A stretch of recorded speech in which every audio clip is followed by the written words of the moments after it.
notícias que comenta nesse programa. Eu queria aqui começar com alguns avisos. O primeiro é lembrar a todos que de 30 de setembro a 5 de outubro eu vou proferir aqui em Colonial Heights, Virgínia, o curso Sociologia da Filosofia, cujo programa já consta no meu site www.olavodecarvalho.org. Aqueles que quiserem se hospedar na casa da Margarita Noyes, aproveitar e fazer um rápido curso de inglês, deem uma olhada em www.margaritanoyes.com. Também queria avisar que o meu livro, O Mínimo que Você Precisa Saber para Não Ser um Idiota, organizado pelo Felipe Moura Brasil, já está em pré-venda online nas livrarias Saraiva e Cultura. E eu não sei se vão fazer um lançamento, uma conferência online, não tenho a menor ideia, mas avisarei no devido tempo pelo Facebook. O Felipe Moura Brasil também tem recolhido alguns posts meus do Facebook e colocado mais ou menos em ordem ali no Mídia Sem Máscara. O que, para mim, pelo menos é muito útil, porque tudo aquilo são rascunhos de artigos ou até de aulas que eu possa vir a dar. O Rodrigo Gurgel vai proferir um curso A Descoberta do Ensaio, no qual, entre outras coisas, ele vai usar um ensaio meu como amostra, e começará no próximo dia 14. Inscrições pelo http://cedetonline, cedetonline.com.br. E o Sidney Silveira começa amanhã um curso com o nome Manifesto das Sombras, a política brasileira à luz da filosofia perene, um assunto interessantíssimo.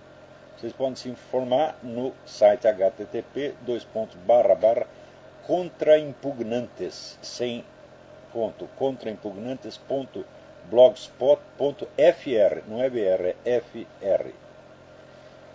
Também lembrar vocês o seguinte, no meu artigo Botão de Descarga houve um engano. Eu atribuí ao Diogo Mainardi uma sentença que na verdade foi escrita pelo pai dele, o famoso publicitário Enio Mainardi. Claro que isso não afeta o conteúdo do artigo, porque eu estava dando aquilo como amostra de uma coisa que vamos dizer, acreditada por uma boa parte da sociedade brasileira. Isso é que o problema chama-se Dilma Rousseff. Quando a Dilma Rousseff é o menor dos problemas. Agora, aqui esses dias,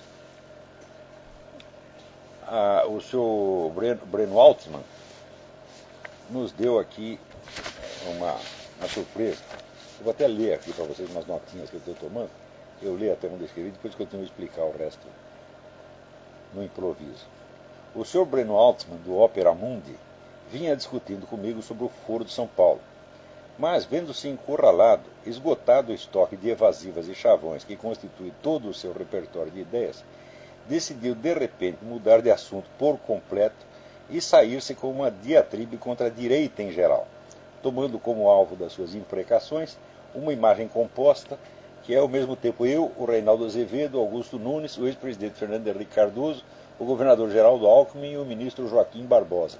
Você vê que são pessoas com as quais ele tem uma afinidade extrema, né? uma unanimidade de pensamento absolutamente formidável. Sem dúvida, é muito mais fácil fazer isso do que responder ordenadamente aos argumentos de um só indivíduo. No mínimo, porque o alvo múltiplo e heterogêneo, não existindo como unidade, nem mesmo no sentido remoto e analógico do termo, nada pode retrucar. Caso o leitor se recorde, eu havia apontado 5 crimes do Foro de São Paulo. O Sr. Altman não desmentiu nenhum deles. Fez de conta que não ouviu e em seguida passou a disparar insultos em quantidades tais que só podiam resultar num efeito involuntariamente cômico. Ali ele me chamou de filósofo de bordel, boçal, charlatão, energúmeno, embusteiro, mentiroso quanto mais, calça frouxa, vampiro, lobo, mequetrefe, verme, inseto e degenerado. Tudo isso num só artigo, com o detalhe especialmente mimoso de que o último qualificativo ia repetido 3 vezes para maior esclarecimento do distinto público. No meio dessa salada de desconversas, o único e tímido esforço que ele fez para absolver o Foro de São Paulo dos crimes que eu lhe imputava foi a sua afirmativa peremptória de que todas as atividades dessa organização eram públicas e transparentes. ele não poderia ter se desmascarado de maneira mais espetacular, pois desde 2008 já se conhece a prova, extraída dos computadores de Raul Reis, de que ele próprio, Breno Altman, havia articulado contatos ultra-secretos entre esse comandante das Farc e o então ministro José Dirceu. Tão secretos que nem a Secretaria das Relações Internacionais do PT podia saber de nada. Só o homem do mensalão, o fornecedor maior de cocaína ao mercado brasileiro e o estafeta de confiança de ambos, Breno Altman em pessoa. Vocês sabem que as Farc são aquelas que forneciam cocaína para o Fernandinho Beiramar em troca de armas que ele trazia do Líbano. Era uma carga imensa de cocaína, sem dúvida um maior fornecedor. E esse cara está lá tramando o encontrinho do Zé Dirceu, que então era ministro, com o Raul Reis, e consta lá na mensagem que está no computador Raul Reis, olha, esta coisa é tão importante que é melhor não falar nada para a Secretaria de Relações Internacionais, é fazer o contato através da pessoa de nossa confiança, que é o Breno Altman. Tem que chamar esse camarada de carregador de mala do Zé Dirceu é muita elegância. Né? Para mim, o que ele é chupador de camisinha usada do Zé Dirceu. Né? Ele fica lá embaixo da cama catando as camisinhas. É isso. Né?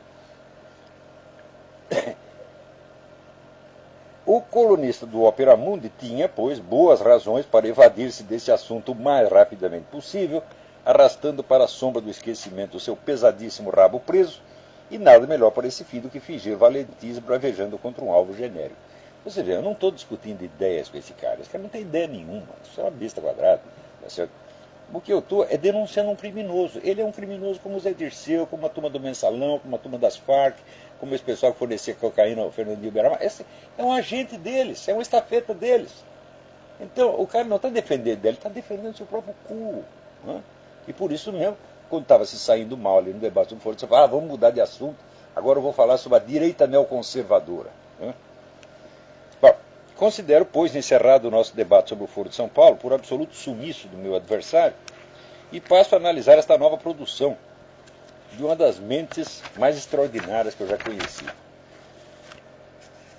Começo com uma breve nota sobre o uso pejorativo do termo astrólogo, que vem logo na primeira linha.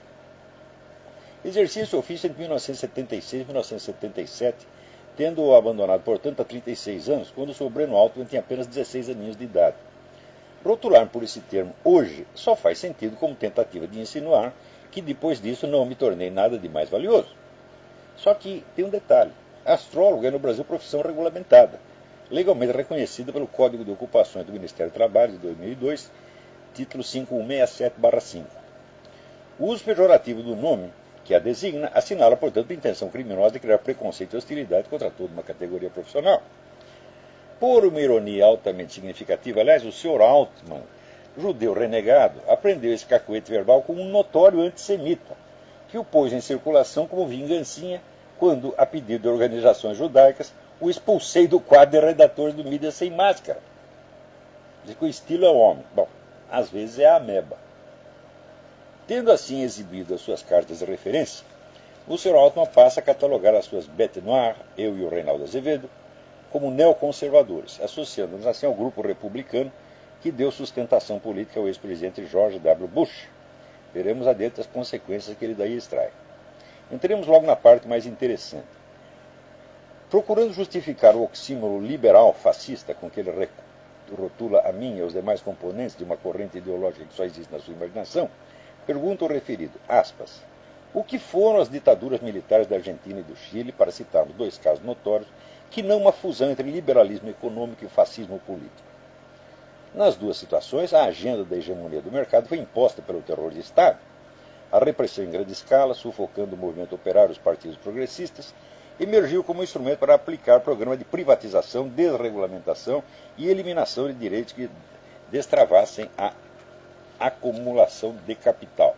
A frase está escrita porque desregulamentação e eliminação de direitos que destravassem a acumulação do capital, ele quis dizer o contrário, quis dizer que os direitos, não entenderam os militares, os direitos estavam travando a acumulação do capital.